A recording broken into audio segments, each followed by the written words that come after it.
De la part des Tutsis, donc, qui ont découvert le charnier, des réfugiés de 59 qui sont rentrés dans le pays, ils ont trouvé tous les leurs, les gens qu'ils avaient laissés derrière, complètement décimés. Par exemple, moi je suis originaire de cette ville. Et dans cette ville, je peux compter facilement une cinquantaine de mes proches parents, quoi, dans la ville de Boutaré. Et je vous dis que il nous reste que quelques orphelins qu'on peut compter sur le bout des doigts. Donc plus de 95% de mes proches parents dans la ville ont été décimés. Le problème, c'est qu'on ne sait même pas où. Certains ont été découverts dans... On reconnaissait une personne ici et là, mais la grande majorité d'entre eux, on ne sait pas où. Il y en a beaucoup qui ont été massacrés sur la colline d'en face. On n'a jamais pu retrouver, on n'a jamais pu les identifier dans les fosses communes, les nombreuses fosses communes qui jonchent toute la commune d'en face. Donc c'était extrêmement dur, quoi, d'accepter ça. Et la première réaction est de dire bon, tout le monde pense à la vengeance.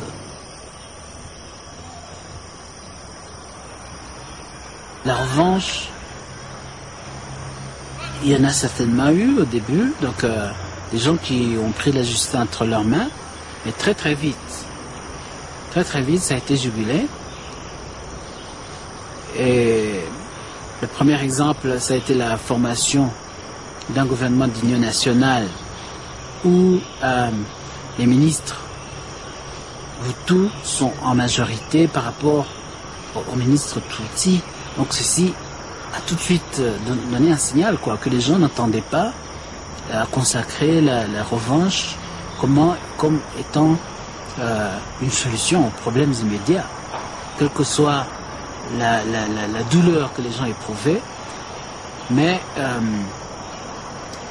il a été possible, je veux dire, heureusement, il y avait un minimum de maturité politique qui aussi montrait les dangers qu'il y a à laisser la population prendre la justice entre ses mains, quoi. Mais je ne vous cache pas que ça a été et c'est encore extrêmement dur.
ugasanga uwakuvuye mu rubavu mukaza mugafatanya none shenge narakubuze uri hehe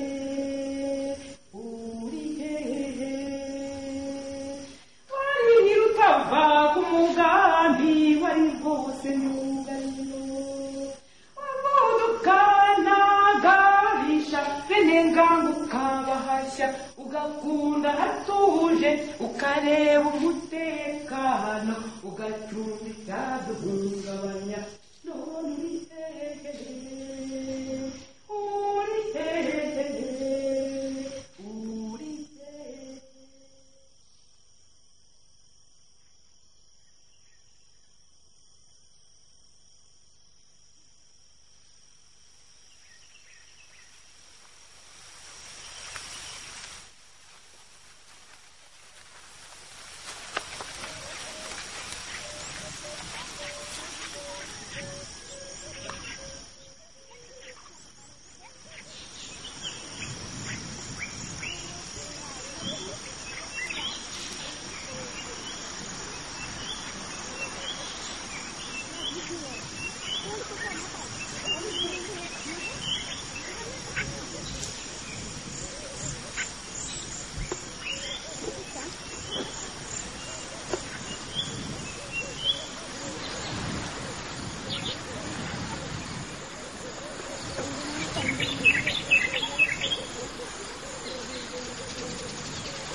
On a honte finalement, on a honte pour l'humanité parce que ce qui est terrible, c'est que tout cela s'est passé comme ça, comme en vase clos, alors qu'il y a tout le tintamarre des médias que l'on connaît, il y a toutes ces puissances qui sont capables en fait de réagir, mais qui n'ont pas réagi. La honte aussi, mais je crois aussi, en tout cas en ce qui me concerne, une immense colère.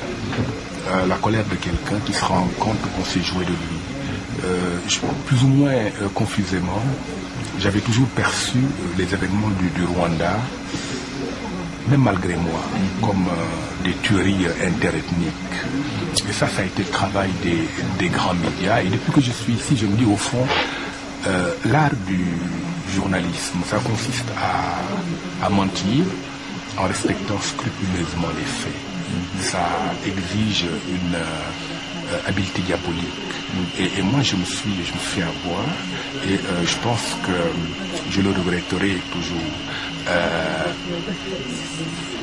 Il faut prendre le cas des Français.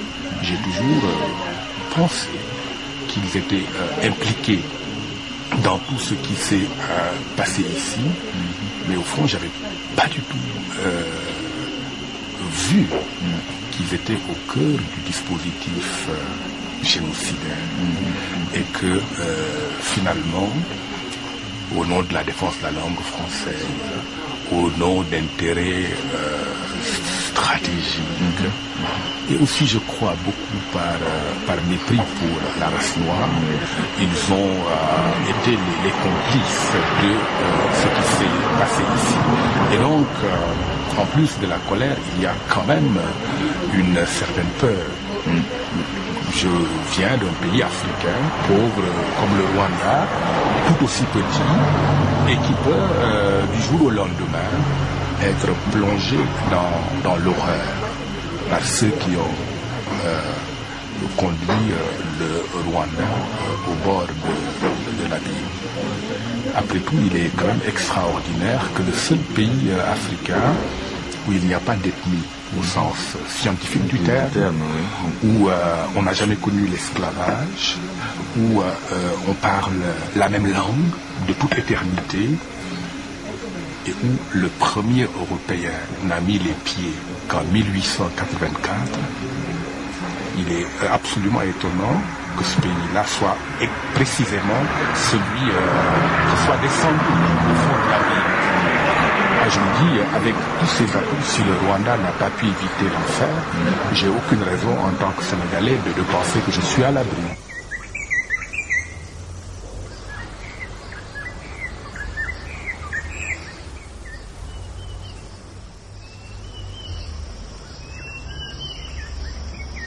les conditions pour que ceci arrive dans les pays africains sont là, sont très très simples. Mauvais leadership, pauvreté et ignorance.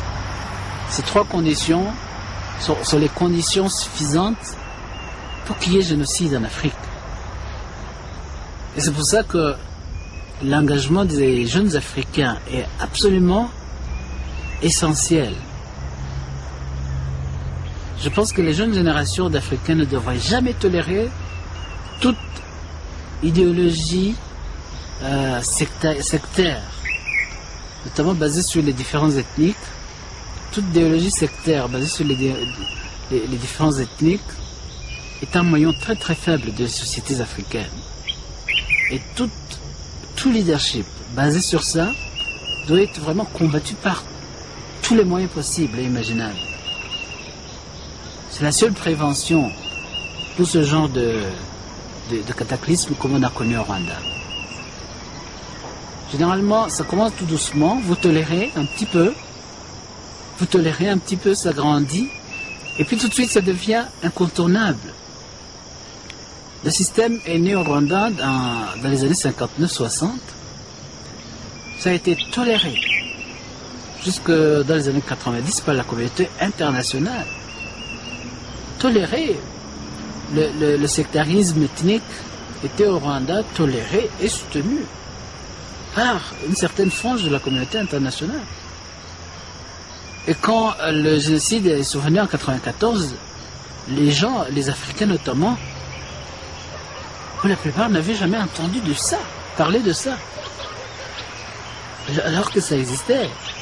Pourquoi vous n'avez pas écrit bien avant, alors qu'il y avait des signes, qu'il y avait tout? Mais après, j'ai dit que vraiment, si on est mort, un milieu est déjà passé, mais il y a des autres. Je ne peux pas oublier qu'il y a des infiltrés toujours qui pénètrent et qui tuent les gens. Et puis, ce qui s'est passé ici au Rwanda, je ne veux pas que ça se passe ailleurs. Peut-être écrivez, ça va avoir une influence peut-être positive chez vous. Je ne peux pas dire qu'il n'y a pas des gens qui sont comme les gens d'ici, de Rwanda. Peut-être ce qui s'est passé ici, ça ne passera pas chez vous. Ah oui. Et au Rwanda aussi, peut-être que ça va changer parce qu'on n'a pas cessé, on continue à tuer. Ah oui. Et les autres qui sont là, ils aident ces infiltrés. Ce sont peut-être des étrangers. Peut-être ils vont comprendre ça et essayer de les aider. Et comme ça, on va laisser peut-être. C'est ça, Exactis le fait. C'est le mauvais. Donc en fait, toi particulièrement, tu penses qu'on vient un peu en retard, quoi. Ah oui, en retard.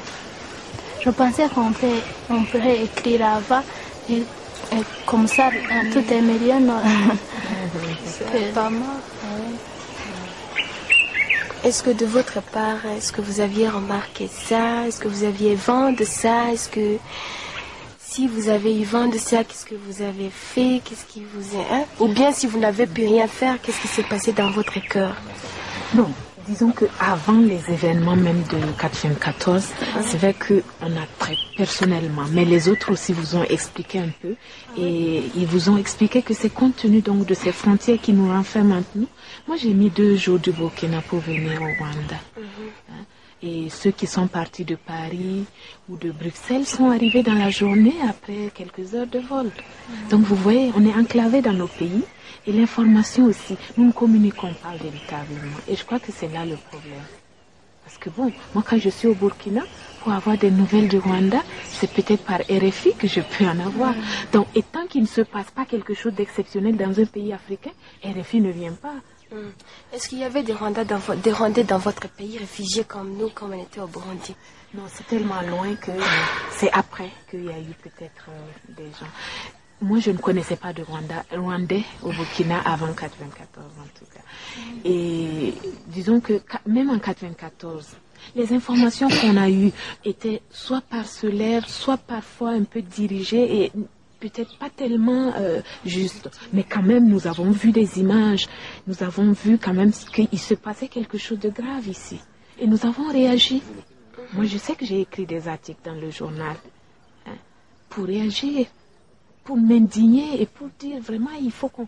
Et je sais aussi qu'il y a eu des actions pour cotiser, pour envoyer de l'aide aux populations rwandaises et tout. Mais on n'y voyait pas clair. Parce que justement, les informations données par les médias internationaux ne nous permettaient pas toujours vraiment de comprendre ce qui se passe. Donc, c'est ça le véritable problème. Et c'est pourquoi il faut qu'on arrive à créer des liens, à communiquer directement entre nous pour être au courant de ce qui se passe dans les autres pays africains.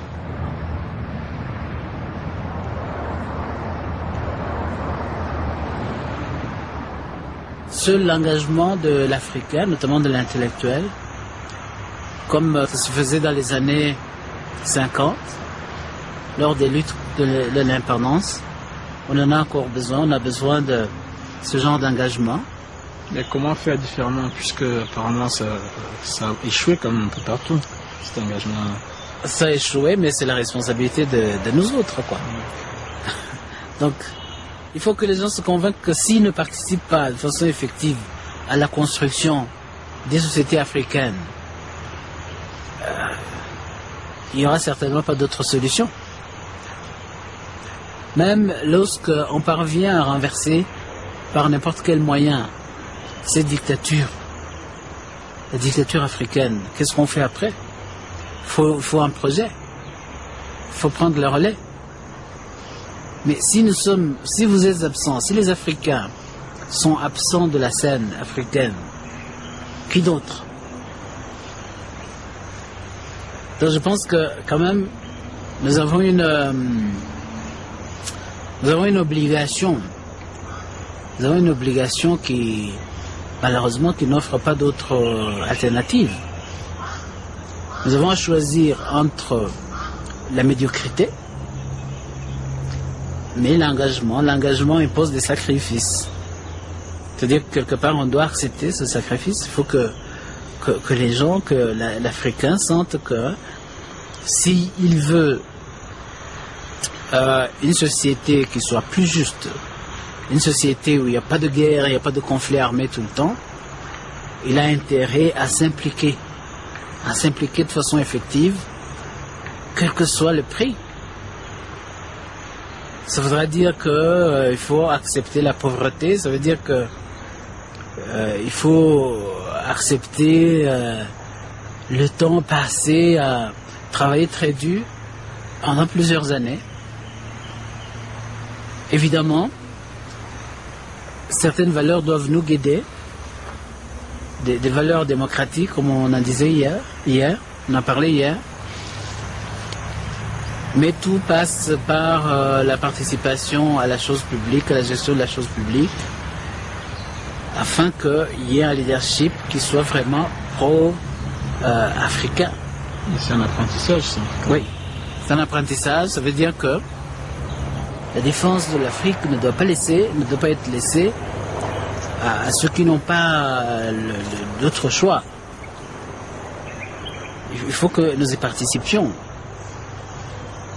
Si nous participons dans la défense de nos pays, la défense de l'ordre dans nos pays, ce sera beaucoup plus difficile d'avoir des Idi Amin, Mobutu, Bokassa et autres.